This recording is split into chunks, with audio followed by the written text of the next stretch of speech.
Well, hello everybody, this is GBear from GBear's Off-Grid Ways, and we're on the summit right now of the Cajon Pass, headed towards the mountains, and I'm going to show you those in a second here. And then I'll put the phone away and get back to driving in this wind, because the wind gusts here are pretty bad. But I wanted you to see what you can see on the mountains that I see from my cabin. And here we come up on the real vista.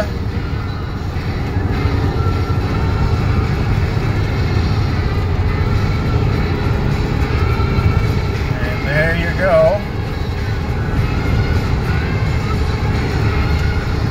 That's the snow that came down last night, or in the last storm anyway.